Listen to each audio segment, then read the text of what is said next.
केंद्रीय वित्त मंत्री निर्मला सीतारमण अपना आम बजट पेश करने वाली है। इस आम बजट से पूरे देश भर को खासी उम्मीदें हैं और मुख्य रूप से यदि हम बात करें तो महिलाएं, व्यापारी वर्ग और आम जन को इस बजट से काफी उम्मीद रहती है।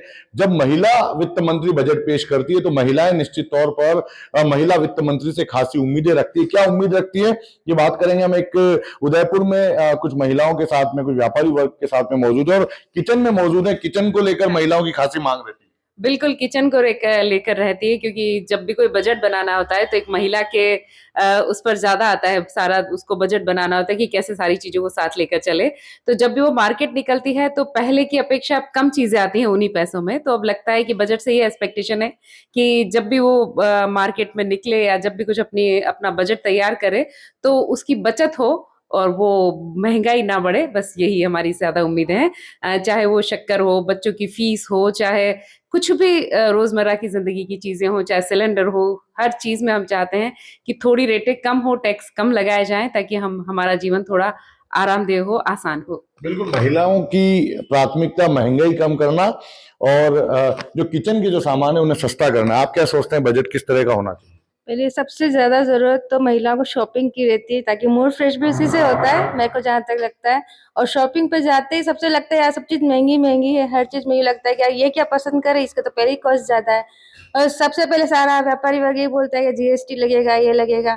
सबको ये लगता है कि जीएसटी कम हो जाए तो हमारी शॉपिंग पे भी हमको फायदा हो जाए। देखो, अगर कोशिश ये रहेगी कि अगर जीएसटी में कहीं थोड़ा डाउन हो जाए तो फायदा अपने जाएगा हमको। महिला वित्त मंत्री जब बजट पेश करती है तो महिलाओं की आशाएं कितनी बढ़ जाती है?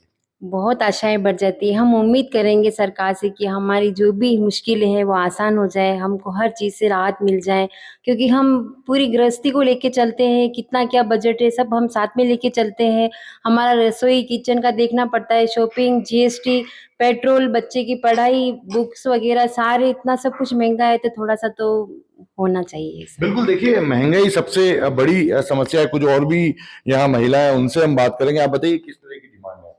जी, महिला वित्त मंत्री है तो हमको हम जो गृहिणी है तो हमें हमारी रसोई का बजट ना बिगड़े, इसके लिए हम चाहते हैं। जिस तरह अभी गैस सिलेंडर महंगा है, दाल महंगाई की मार इतनी हो रही है कि सब्जियां वगैरह, दाल वगैरह इतनी महंगी है, तो हमारे रसोई का बजट बिगड़ चुका है। तो इसमें सुधार आए। बच्चों की पढ़ाई से रिलेटेड उसमें भी बच्चों की फीस वगैरह स्कूल की ज्यादा है, तो इनमें सुधार आए, ये हम चाहते हैं वित्त मंत्री से। आप व्यापारी हैं, महिलाएं तो महंगाई से राहत चाहती, व्यापारी क्या चाहते हैं? देखिए, महंगाई तो बढ़ रही है दिन प्रतिदिन, लेकिन इनकम टैक्स का जो स्लैब है उसमें भी जरूर इसमें कटौती करनी चाहिए, क्योंकि जब इनकम टैक्स पे ही इतना पेमेंट कर दिया जाता है सरकार को, तो फिर व्यापारी अपने घर परिवार को भी कैसे चलाए और अपने व्यापार को भी कैसे चलाए। तो निश्चित रूप से इनकम टैक्स के स्लैब को कम करना चाहिए। अब जैसे छोटी छोटी चीजों पे जैसे जीएसटी लगा दी, पॉपकॉर्न पे जीएसटी लगा दी, इस तरह से जीएसटी छोटे छोटे चीजों पे नहीं लगानी चाहिए।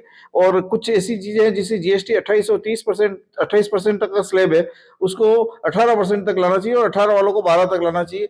निश्चित रूप से अगर टैक्स का स्लैब कम होगा तो देश की उन्नति होगी और देश में जनता भी टैक्स देने के लिए आगे बढ़ेगी। अगर टैक्स का स्लैब ज्यादा है तो लोग टैक्स की भी चोरी करते हैं। निश्चित रूप से इनकम टैक्स का भी जो स्लैब है, जो 30% का स्लैब है, उसको 20% पे लाया जाए, जिससे व्यापारी ज्यादा से ज्यादा टैक्स दे सकते हैं। और व्यापारी को अभी सरकार से ये भी उम्मीद है कि अभी इस बार टैक्स का स्लैब कम होगा।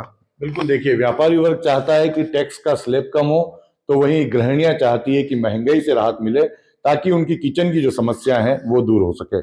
कपिल श्रीमाली, न्यूज़ 18, उदयपुर।